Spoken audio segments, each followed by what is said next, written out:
பிப்ரவரி மாதம் முதல் வாரத்துடைய weekly top 10 count தான் நம்ம இந்த வீடியோவில் பார்க்க போகிறோம். இதுக்கு முன்னாடி ஃபியூச்சரில் வாரங்களாம் நம்ம தேட்டரில் ஓடின ஒரு சில படங்களை கூட சொல்ல முடியாமல் போயிருக்கு. ஆனால் இந்த வாரம் தேட்டரில் எந்த படமும் ஓடல, ஆனால் நம்ம சொல்ல வேண்டியதாக இருக்கும். ஸோ வாங்க என்னென்ன நிலமன்னு சொல்லிட்டு நம்ம அப்கமிங் ஸ்டாரோட வீக்லி டாப் 10 கவுண்டில் பார்த்து தெரிஞ்சுப்போம்.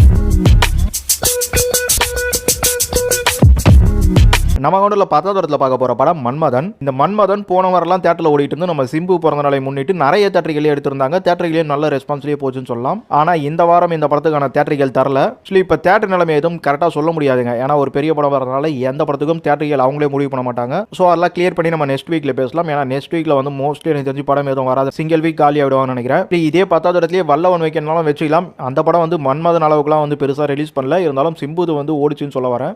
அதை தாண்டி விண்ணை தாண்டி ஒரு தெரியும் உங்களுக்கு எவ்வளோ நாளாக ஓடிக்கிட்டு இருக்கு தேட்டரிகள், அது இன்னும் கண்டினியூ ஆகிட்டு தான் இருக்கு. எனக்கு தெரிஞ்சு உலக அழியிற வரைக்கும் பிவிஆர் தேட்டர்ல இருந்து அது எடுக்க மாட்டாங்க போல இருக்கு. நம்ம கவுண்டில் 9வது இடத்துல பார்க்க போற படம் மாநாடு படமும் சிம்பு பிறந்த நாளை முன்னிட்டு அதிக தேட்டரில் ரிலீஸ் ஆச்சு. ஸோ இந்த படத்துக்கும் ஒரு நல்ல ரெஸ்பான்ஸ் சொல்லலாம். ஆனால் இந்த படத்துக்கும் நெக்ஸ்ட் வீக் தேட்டரிகள் தரல. ஆக்சுவலி தருவாங்களா இல்லையான்றது தெரியல. ஆனால் தேட்டரிகள் சில இடங்களில் ஓடிச்சு நல்லாவே. ஆக்சுவலி உங்களுக்கு சிம்புவோட மன்மதன் ஆகட்டும் மாநாடு ஆகட்டும் ரெண்டுமே வந்து எனி டைம் என்டர்டைன்மெண்ட் படம் சொல்லணும். ஸோ அதனால அவ்வளோ தேட்டரிகள் கொடுத்தோம், நல்ல ரெஸ்பான்ஸ் இருந்தது. சிம்பு பர்த்டேக்கு வந்து கரெக்டான படங்கள் ரிலீஸ் ஆயிருக்கு இந்த வருஷத்தில். இந்த வருஷம் சிம்பு பிறந்த நாளுக்கு வந்து இந்த 3 படங்கள் மட்டும் இல்லாமல் அவருக்கு 3 படங்கள் ரிலீஸ் ஆகிறதையும் அப்டேட்டாக கொடுத்துருந்தாங்க. எனவே இந்த இயர் சிம்புக்கு வந்து ஒரு தரமான இயரா ஆரம்பிச்சிருக்கு. ஸோ பார்ப்போம் அவரோட விஸ்வரூப வெற்றிகள். இதுக்கப்புறம் இந்த இயரோட கம்ப்ளீஷனில் நம்ம கவுண்டில் 8வது இடத்துல பார்க்க போற படம் திருமாணிக்கம் படம் ரிலீஸ் ஆகி இது 42வது நாள் நினைக்கிறேன். ஆக்சுவலி இந்த படம் அப்படியே நம்ம பேபி ஆல்பர்ட்ல வச்சு ஓட்டிட்டு இருக்காங்க.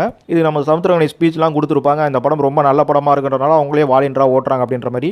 அதில் எந்த விதத்திலையும் மாற்றுகிறது கிடையாது. இந்த படத்தில் எனக்கு சில முரண்பாடுகள், ஏன்னா லாட்டரி டிக்கெட் விற்கிறாரு, அது ஒரு தப்பான விஷயம் தானே. அதனால தான் நம்ம ஊர்ல இருந்துலாம் அந்த டிக்கெட் எடுத்தாங்க நம்ம ஜெயலலிதா.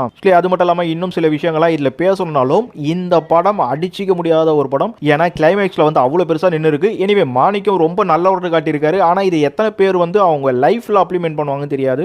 இந்த படம் பார்த்துட்டு அந்த மாதிரி ஒரு நல்ல மனுஷன் இருந்தாண்டா அப்படின்னு சொல்லிட்டு அந்த மாதிரி இருக்கணும்ட்டு அவங்க யோசிப்பாங்களான்னு தெரியல. இன்னும் கொஞ்சம் பெட்டராக பண்ணியிருக்கலாம். மக்களுக்கு நெருக்கமாக நானும் மாணிக்கமாக இருப்போம் அப்படிங்கிற அளவுக்கு அவங்களுக்கு தோண வச்சிருக்கலாம். எனக்கு இந்த படம்லாம் பார்க்கும்போது ஐயோ அவன மாதிரிலாம் இருக்க முடியாதா சாமி அப்படிங்கிற மாதிரி தான் மக்கள் ஏற்றுப்பாங்களோன்னு தோணுது. எனிவே இந்த படத்தை வந்து நான் தேட்டரிக்கில் ஓடுதுன்றது மட்டும் இல்லாமல் நிறைய நாள் கவுண்டர்லேயே கொடுக்கணும்னு பார்க்குறேன். அந்த அளவுக்கு வந்து இன்னைக்கு வந்து ஒரு ரத்தம் ஜாதி, அதுக்கப்புறம் அந்த பொண்ணை கல்யாணம் பண்ணி இந்த பொண்ணுக்கு எடுக்கிறது, அது இதுன்ட்டு எக்கச்சக்கமாயா கஞ்சா எவ்வளவோ படங்கள்லாம் வந்துட்டு இருக்கு. ஸோ அதுக்கு மத்தியில் நான் நேர்மையாக வாழணும்னு நினைக்கிறேன் அப்படின்ற ஒரு படம் சான்ஸே இல்லைங்க. அது அல்டிமேட்டட் ஸ்கிரிப்ட்.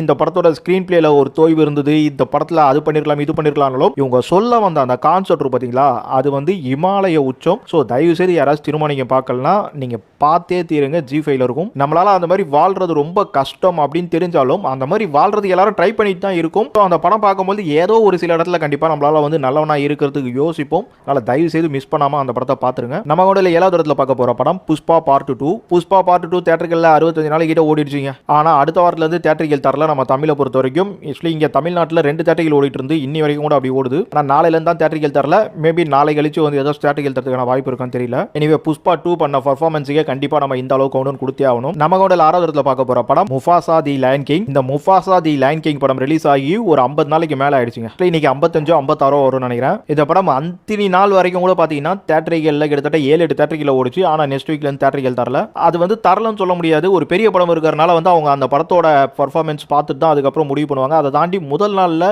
எந்த படத்துக்கும் தரமாட்டான்னு நினைக்கிறேன். ஏன்னா அந்த படத்துக்கு அவ்வளவு பெரிய புல்லிங் இருந்துட்டு இருக்கு. நம்ம 50 நாள் சொல்லிட்டு ஒரு வீடியோ பண்ணிருப்போம், அதெல்லாம் பண்ணல பாருங்க. ஆனா 56 நாள் ஓடி இருக்கு இந்த முஃபாசா தி லயன் கிங் படம். இந்த முஃபாசா தி லயன் கிங் படம் தேட்டரிகள்ல தயவுசெய்து யாராச்சும் அந்த வீடியோல கமெண்ட் பண்ணுங்க. நம்ம கூட 5வது இடத்துல பார்க்க போற படம் காதலிக்க நேரமில்லை படம் ரிலீஸ் ஆகி 22-23 நாளோ. இந்த படம் லாஸ்ட் வீக் வரைக்கும் கூட பாத்தீங்கன்னா ஒரு 15 தேட்டருக்கு மேலே நம்ம சிட்டியை பொறுத்த வரைக்கும் ஓடிட்டு இருந்து. ஆனா இந்த வாரத்துல எந்த தேட்டரிலும் தரல. வாஷ் அவுட் ரேஜல் தான் காட்டுது. 25 நாள் ஓடிரலாம். ஏன்னா பாக்ஸ் ஆஃபீஸ் கூட ஓரளவுக்கு வந்துடுச்சு. தேட்டரிகள் என்னதான் கழிவு ஊத்தாலும் ஆடியன்ஸ் எல்லாம் போயிட்டு இருக்காங்க. இது வந்து ஸ்டாப் பண்ணிருக்கிறது காரணம் என்ன தரமாட்டாங்க தான் நினைக்கிறேன். ஏன்னா ரெட் ஜெயிண்ட் வந்து அவங்க ரன்னிங் டே பாக்குறத தாண்டி அவங்க பிசினஸ் தான் பாக்குறாங்க சன் பிக்சர் மாதிரியே. இனிமே அவங்க ஒய்ஃப் படம். ஸோ அதனால நாளைக்கு ஒரு நாள் கேப் விட்டுட்டு அதுக்கப்புறம் வந்து கொடுப்பாங்களா இல்லையான்றதை நம்ம நெக்ஸ்ட் வீக்ல பார்ப்போம். நம்ம கூட 4வது இடத்துல பார்க்க போற படம் மிஸ்டர் ஹவுஸ் கீப்பிங் படம் ரிலீஸ் ஆகி இது 3வது வாரம். படம் 2 வாரம் தேட்டரில் ரொம்ப நல்லா ஓடிச்சுன்னு தான் சொல்லணும். மோஸ்ட்லி நம்ம ஹரிபாஸ்கருக்கு வந்து இந்த அளவுக்கு தேட்டரிக்கல் பெர்ஃபார்மன்ஸுக்கு ஒரு படம் வரும்ன்றது ஒரு எதிர்பார்க்காத விஷயம் தாங்க. ஏன்னா நிறைய பேர் யூடியூப்ல இருந்து படம் பண்ணிட்டு இருக்காங்க. பட் அவங்க எல்லாம் வந்து அப்படியே ஒன்னும் எல்லாம் போயிடுது. ஆனா நம்மால யூடியூப்ல அந்த காலத்திலேயே வந்து செமையா ஒரு ஸ்கோப் பண்ண மனுஷன். ஸோ சினிமாலேயும் இன்னைக்கு ஒரு படம் வந்து நல்லா பண்ணியிருக்காரு. ஸோ யூடியூப்ல இருந்து எனக்கு தெரிஞ்சு யாரும் பெருசா ஹீரோவா வரல, டிவிலர்லாம் வந்துட்டாங்க. ஹரிபாஸ்கர் வந்து ஹீரோவா வரதுக்கான தகுதி ஓரளவு கண்டிப்பா இருக்குன்னு சொல்லுவேன். அவருக்கான ஒரு கேரக்டரைசேஷன்ல கண்டிப்பா அவர் போனார்னா நல்ல ஒரு ஹீரோவா வந்து அவருக்கான ஒரு இடத்தை பிடிக்கலாம். அதுக்கான அத்தனை அம்சமும் அவர் இந்த படத்துல கரெக்டா பண்ணிருக்காரு. பாப்போம் இதுக்கப்புறம் அவரோட ஃபியூச்சர் செலக்ஷன் எப்படி இருக்குன்னு. இந்த படம் நம்ம லாஸ்ட் வீக் 2வது வாரத்துல கூட பாத்தீங்கன்னா முதல் வாரத்துல 25-30 தேட்டர் கிட்ட கொடுத்தாங்க. அப்படியே 2வது வாரத்திலயும் 25 தேட்டர் கிட்ட ஓடின படம் இப்போ இந்த 3வது வாரத்துல ஒரு 10 தேட்டருக்கு மேலேயே ஓடிட்டு இருக்கு. ஆக்சுவலி இன்னைக்கு வர புது படங்களுக்கு மத்தியில இந்த படத்துக்கு 10 தேட்டர்கள் தரதுன்றது எவ்வளவு பெரிய விஷயம் பாருங்க. ஆக்சுவலி 10 தேட்டர்னா 10 ஷோ கிட்ட வச்சுக்கலாம். கரெக்டா ஒரு 7 தேட்டர் கொடுத்துருக்காங்க. அப்புறம் மறுநாள்லாம் 6 தேட்டர் கொடுத்துருக்காங்க. அது நான் இப்ப வேலைக்கிழமை மார்னிங் பார்க்கும்போது தான் ஆக்சுவலி இது ஏறும்ன்றனால தான் 10 தேட்டருக்கு கிட்ட சொல்லியிருக்கேன். இந்த 6-7 தேட்டர்கள்ன்றதே ஒரு பெரிய விஷயம் தாங்க. ஏன்னா 6ஆம் தேதியே கொடுத்துருக்காங்க அந்த ஒரு தேட்டரிக்கல. இந்த படம் 2 வாரம் தேட்டரிக்கல நல்லா போய் வீக்கெண்ட்ல எல்லாம் நல்ல ஒரு தேட்டரிக்கல் ஆடியன்ஸ் பெர்ஃபார்மன்ஸ் எல்லாம் எடுத்தெல்லாம் தாண்டி இந்த படம் நாளைக்கு வாங்கிருக்கு பார்த்தீங்களா ஒரு தேட்டரிக்கல், அதுவே இந்த படத்தோட வெற்றியை வந்து கிளியரா சொல்லுது. மக்கள் கிட்ட எந்த அளவுக்கு இந்த மிஸ்டர் ஹவுஸ் கீப்பிங் என்டர்டைன்மெண்ட் பண்ணுது அப்படின்றத நம்ம கவுண்டல 3வது இடத்துல பார்க்க போற படம் மதகஜராஜா. மதகஜராஜா படம் ரிலீஸ் ஆகி இன்னைக்கு 27 நாளோ என்ன ஒரு நினைக்கிறேன். ஆக்சுவலி இந்த படம் லாஸ்ட் வீக் வரைக்கும் நிறைய தேட்டர்ல ஓடிட்டு இருந்து, ஆனா நெக்ஸ்ட் வீக் நாளையில இருந்து பாத்தீங்கன்னா ஒரு 4 ஷோ தான் கொடுத்துருக்காங்க. 27 நாளைக்கு அப்புறம் 4 ஷோன்றதெல்லாம் வந்து அதுவும் நாளைக்கு வர புது படத்துக்கு மத்தியில இது சாதாரண விஷயமே கிடையாது. ஏன்னா எவ்வளவு படத்தை வாஷ் அவுட் பண்ணிட்டாங்க. சோ அதுக்கு மத்தியில மதகஜராஜாக்கு 25 நாள் கழிச்சும் இந்த தேட்டரிக்கல் ஒரு பெரிய படம் வரும்போதும் இத்தனைக்கும் இந்த படம் 2 வாரமா வந்து சரியா தேட்டரிக்கல் பெர்ஃபார்மன்ஸ் பண்ணல, ஆரம்பத்துல பண்ண மாதிரின்னு சொல்லியிருக்கேன். அப்படி இருந்தும் அவங்க இந்த தேட்டரிக்கல் தந்திருக்காங்கன்றது ஒரு நல்ல விஷயம் தான். இந்த படத்தோட சர்வைவிங் எந்த அளவுக்கு கரெக்டா இருக்குன்றதுக்கு நீங்க ஜனவரி மாசம் ஹிட் ஆர் ஃப்ளாப் வீடியோ பார்த்துப்பீங்கன்னு நினைக்கிறேன். இந்த மதகஜராஜா தான் வந்து ஒரு மிகப்பெரிய ஒரு வெற்றிங்க. ஆக்சுவலி நம்ம வீக்லி டாப் 10 பண்ணிட்டு இருக்கோம். மந்த்லி டாப் 10 பண்ணா பார்க்க மாட்டீங்க. ஆனா அந்த மந்த்லி டாப் 10 பண்ணாக்கா இந்த படம் தான் முதலிடம் வரும். அந்த அளவுக்கு பெர்ஃபார்மன்ஸ் தூக்கி தட்டி இருக்கு. ஸோ இன்னைக்கு ரன்னிங் டேவும் தட்டி போயிட்டு இருக்கு. எனக்கு தெரிஞ்சு 50 நாள் கிட்ட கொண்டு ஓட்டினாங்கன்னா நல்லா இருக்கும். ஆனா வாய்ப்பு இல்லைன்னு நினைக்கிறேன். ஏன்னா 2 வாரத்துக்கு வரைக்கும் இந்த படத்துக்கு சர்வைவிங் இருக்கும். 4 தேட்டர்கள் கொடுத்துருக்காங்கனாக்கா. ஆனா அதுக்கப்புறம் பாத்தீங்கன்னா நம்ம குட்டி தனுஷும் ரியல் தனுஷும் மோத போறாங்க. ஸோ அந்த வாரம்லாம் என்ன மாதிரி நிலைமை இருக்குன்றத நம்ம ஃபியூச்சர் வீக்லி டாப் 10ல பார்த்துருவோம். நம்ம கூட 2வது இடத்துல பார்க்க போற படம் குடும்பஸ்தன். குடும்பஸ்தன் படம் ரிலீஸ் ஆகியும் 2 வாரம் முடிஞ்சு, இது 3வது வாரம். ஆக்சுவலி படம் ரிலீஸ் ஆனதுல இருந்தே பாத்தீங்கன்னா உங்களுக்கு மெயின் தேட்டர்லாம் எடுக்க ஆரம்பிச்சு இன்னி வரைக்கும் பாத்தீங்கன்னா இந்த படம் மெயின் ஸ்கிரீன்ல நல்லாவே சூப்பரா ஓடிட்டு இருக்கு. ஆனா நாளையில இருந்து பாத்தீங்கன்னா 15 தேட்டர்கள் தான் ஓடுது. இப்ப வேலைக்கிழமை மார்னிங் வரைக்குமே 15 கொடுத்துருக்காங்க. அதுக்கப்புறம் ஏத்துவாங்களா இல்ல புது படத்தோட ரெஸ்பான்ஸை பார்த்துட்டு குறைப்பாங்களான்றதெல்லாம் வேண்டாம் விட்டுருங்க. ஏன்னா தேட்டரிக்கல நம்மளால ப்ரெடிக்ட் பண்ண முடியாது. அந்த மாதிரி ஒரு காலகட்டத்தில் இருந்துட்டு இருக்கும். ஆனா இந்த 15 தேட்டரிக்கல்ன்றது நான் மீதி படங்கள்லாம் சொன்னது சிங்கிள் ஷோன்றதா மோஸ்ட்லி இருந்தது. ஆனா இங்க பாத்தீங்கன்னா 4 ஷோ 3 ஷோன்றதே நிறைய இருக்குங்க. இந்த காலத்துல ஒரு படத்துக்கு தேட்டர் கொடுத்து ஓட்டுறதே பெரிய விஷயம். இந்த குடும்பஸ்தன் 2 வாரம் ஒரு செம்ம பெர்ஃபார்மன்ஸ் பண்ணிருக்கனாலும் இந்த 3வது வாரத்துல அதுவும் 15 தேட்டரிக்கல்ல 4-3 ஷோன்றதெல்லாம் சத்தியமா எதிர்பார்க்கல. ஏதோ ஒரு 10 தேட்டரிக்குள்ள வந்து ஒரு 2 ஷோ 1 ஷோன்ற மாதிரி போட்டு கொடுத்துருவாங்க. ஏன்னா அவ்வளவு பெரிய படம் ரிலீஸ் ஆகுது, அவ்வளவு பெரிய புல்லிங் எடுத்துட்டு இருக்கு அந்த படம். சோ அதுக்கு மத்தியில இந்த படத்துக்கு இவ்வளவு பெரிய தேட்டரிக்கல்றதெல்லாம் வந்து இந்த படம் ஒரு சின்ன பட்ஜெட்ல எடுத்து இந்த சின்ன பட்ஜெட் படத்துலாம் என்னன்னா தேட்டர்காரங்களுக்கு கொஞ்சம் அதிகமான காசு கிடைக்கும் அந்த ஷேர் ரேஞ்சில். ஏன்னா டிஸ்ட்ரிபியூஷன்லாம் பெருசா வந்து பெரிய கை உள்ள நுழைஞ்சிருக்கு. இந்த மாதிரி நிறைய விஷயங்கள் இருக்கு. ஸோ அதை தாண்டி இந்த படத்துக்கு குடும்ப மக்கள் வராங்க, ஆடியன்ஸ் உள்ள வராங்க. அதனால பெருசா இந்த படத்தை தூக்காம இருக்காங்க.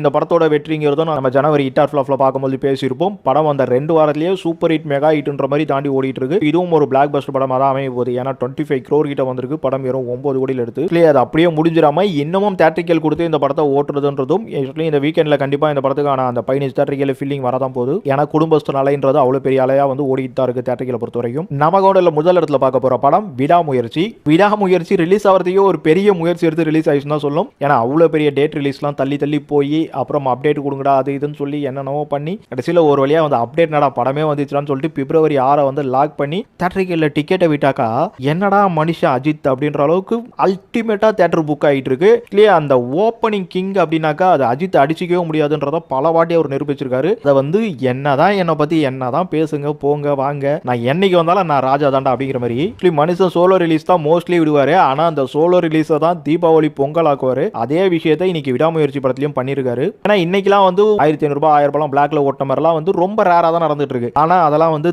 தளபதி நம்ம தலைவர் படத்துக்குலாம் வந்து எப்பயுமே நடக்கும். நம்ம இந்த தலையோட விடாமுயற்சி படம் என்னதான் நிறைய பேருக்கு நெகட்டிவ் எல்லாம் கொடுத்துட்டாலும் எப்படா என்னடா ரிலீஸ் பண்ணுவீங்களா பண்ண முடியல போங்கடா அப்படின்னு சொல்லிட்டு ஒரு விரத்தி எல்லாம் கொடுத்தாலும் வரும் பொழுது அத்தனை பேரும் தலையில தூக்கி வச்சு கொண்டாடுற அளவுக்கு இந்த படத்தை ஹவுஸ்ஃபுல் பண்ணி வச்சிருக்காங்க. அதுவும் நம்ம தமிழ்நாட்டில் இருக்கிற முக்கால் வாசின்றதை தாண்டி 90% தேட்டரிக்கல் இந்த படம் தாங்க ஓட போகுது. அதுவும் அதுல மோஸ்ட் ஆஃப் தேட்டரிக்கல் வந்து இன்னைக்குலங்க அது எண்ணில வந்து ஃபுல்லாக ஆரம்பிச்சிருச்சு. பாக்ஸ் ஆஃபீஸ்ல அட்வான்ஸ் புக்கிங்ல தட்டி தூக்கி இருக்கு. அதை தாண்டி ஆடியன்ஸுக்கு அந்த படம் பார்க்கணுன்ற ஆர்வம் வந்து மிக பெருசா இருக்கு. அஜித் எப்பவுமே ஓப்பனிங் கிங்ன்றத நிரூபிச்சிருக்காரு. ஆனா அந்த வீக்கெண்ட்லயே அவரோட படம் கொஞ்சம் லைட்டா டல் அடிக்கும். அதை தாண்டி வீக் டேஸ்லாம் சுமாரா போகும். ஸோ அதுக்கெல்லாம் முக்கியமா அந்த படம் ரொம்ப சூப்பரா இருக்கணும். அது இருக்குதா இல்லையான்றத நம்ம ட்ரைலரை பார்க்கும்போது டீசர் பார்க்கும்போது சுமாரா தான் தெரிஞ்சது. ஆனா ட்ரைலர் பார்க்கும்போது எனக்கு ஒரு ஹோப் கிடைக்குது. பட் இந்த படம் வந்து பிரேக் டவுன் படத்தோட அந்த ரீமேக் அப்படின்ற மாதிரி பேசிட்டு இருக்காங்க. ஹாலிவுட் படத்துல கதையை வாங்கி இந்த லியோ மாதிரி வந்து ஹாலிவுட் படத்தோட கதையை வச்சு ஏதோ பண்றான்ற மாதிரி தான் வருது. பட் எனக்கு வந்து இந்த பிரேக் டவுன் வந்து படம் பார்த்துட்டேன். ஆக்சுவலி அந்த படம் எப்படி ஆடியன்ஸ் இங்க தமிழ்நாட்டில் கனெக்ட் ஆகும், லியோவே அந்த மாதிரி தான் இருந்தது, அது எப்படி தான் இங்க கனெக்ட் ஆகும் அப்படின்ற மாதிரி. இன்னைக்கு த்ரில்லர்லாம் நல்லா தான் போகுது. பட் அந்த த்ரில்லர்ல வந்து ஒரு பெரிய விஷயம் எனக்கு தெரியல. ஆக்சுவலி மக்கள் எப்படி கவர் பண்ண போகுதுன்னு மகிழ் திருமணி என்ன மாதிரி மேஜிக் பண்ணிருக்காருன்னு தெரியல. அந்த இங்கிலீஷ்ல இருக்கிற அந்த பிரேக் டவுன் அப்படியே இங்க வந்தா கண்டிப்பா ஆடியன்ஸை டிசப்பாயின்மெண்ட் பண்றதுக்கு நிறைய வாய்ப்பு இருக்கு. த்ரில்லரா இருக்கும், சுவாரஸ்யமா இருக்கும். ஆனா இங்க தமிழ்நாட்டு ஆடியன்ஸுக்கு அதை தாண்டி நிறைய விஷயம் தேவைப்படுது. ஸோ அதெல்லாம் நம்ம மகிழ் திருமணி கரெக்டா பண்ணியிருக்காரா இல்லையான்னு பார்ப்போம். பட் எனக்கு ட்ரைலர்ல ஏதோ ஒரு ஹோப் கண்டிப்பா தெரியுது, அது நிறைவேற்று தான் பார்ப்போம். அப்புறம் இந்த படத்துல நம்ம மெயின் வில்லனா அர்ஜுன் தான் இருப்பார் நினைக்கிறேன். ஏன்னா பிரேக் டவுன்ல வந்து அர்ஜுன் பண்ண கேரக்டர் மாதிரி தான் மெயின் வில்லன் காட்டுறாங்க. இங்க ரெஜினாவும் வில்லி மாதிரி அந்த மாதிரி தான் தெரியுது. ஆனா அங்க ரெஜினாவோட கேரக்டர் வந்து வேற மாதிரி இருக்கும். எனிவே படம் பார்ப்போம். ரொம்ப ஆர்வமாவது பிரேக் டவுன் வர பார்த்துட்டு அதுவா இதுவா இன்னும் அந்த எதிர்பார்ப்பை எந்த அளவுக்கு இந்த படம் பூர்த்தி பண்ணுதுன்னு பார்ப்போம். அப்புறம் இந்த படம் நாளைக்கு தான் வருது. நம்ம எக்ஸ்பெக்டேஷன் தான் கவுண்ட் பண்றோம். எக்ஸ்பெக்டேஷன்ல ஏன் இந்த அளவுக்கு கவுண்ட் பண்ணிருக்கீங்கன்னு கேட்டீங்கன்னா கண்டிப்பா தெரியும். ஆக்சுவலி இந்த வாரத்தில் எந்த படமும் கிடையாது, ஒரு சோலோ படமா இந்த படம் மட்டும் தாங்க கிங்கா நிக்குதுன்னு சொல்லணும். ஸோ விடாமுயற்சியோட விஸ்வரூப வெற்றியை வெயிட் பண்ணி பார்த்துருவோம்.